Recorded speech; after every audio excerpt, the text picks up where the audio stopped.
نحمدہ ونصلی علی رسولہ الکریم اما بعد۔ ترک سینے پہ ہاتھ کیوں رکھتے ہیں؟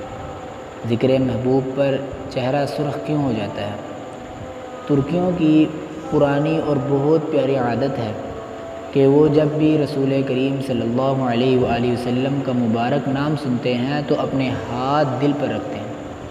ترکوں کے دل پر ہاتھ رکھنے کی اصل حکمت یہ ہوتی ہے کہ جب مومن کے سامنے جناب محمد مصطفیٰ صلی اللہ علیہ وآلہ وسلم کا ذکر مبارک ہوتا ہے تو اس کا دل دھڑک اٹھتا ہے اور مچل جاتا ہے۔ رسول پاک صلی اللہ علیہ وآلہ وسلم سے محبت میں، آپ صلی اللہ علیہ وآلہ وسلم کی زیارت کے شوق میں یوں پھرتا ہے گویا کہ ابھی سینہ چیر کر باہر آ جائے گا۔ تو مومن کا دل پر ہاتھ رکھ کر دل کو تسلی دیتا ہے کہ اے دل صبر کر، ابھی اس پاک ذات محمد مصطفیٰ صلی اللہ علیہ وآلہ وسلم سے ملاقات کا وقت نہیں آیا۔ ہماری ان سے ملاقات میدان محشر میں ہوگی، حوض کوثر پر ہوگی، لہٰذا ابھی صبر کرو۔ اور یہ حقیقت بھی ہے کہ حکماء نے کہا ہے کہ روح کا گھر قلب ہے۔ جب روح کسی محبوب کو دیکھتی ہے تو اس کی طرف نکل کر جانا چاہتی ہے، تو دل پر اثر پڑتا ہے، پھر دل دھڑکتا ہے۔ اسی کو دل کا دھڑکنا کہتے ہیں۔ روح لطف شہ ہے جو محبوب کو دیکھ یا سن کر اوپر کی طرف اٹھتی ہے، جیسے پانی بخارات بن کر اٹھتے ہیں اور روح کا اٹھنا چہرے کی طرف ہوتا ہے۔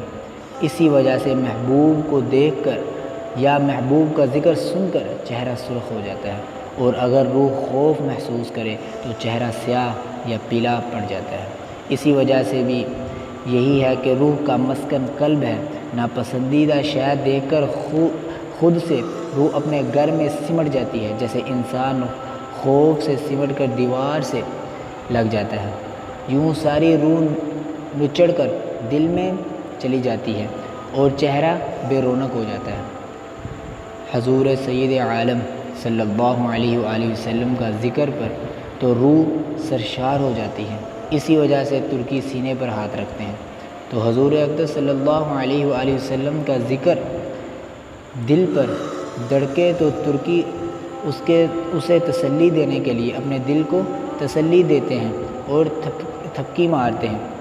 کتنا ہی مزہ آئے کہ ان کو صلی اللہ علیہ وآلہ وسلم کو ہم دیکھیں تو دل دھڑکنا شروع کر دے، اور پھر وہ صلی اللہ علیہ وآلہ وسلم اپنا دست اقدس ہمارے سینے پر رکھیں۔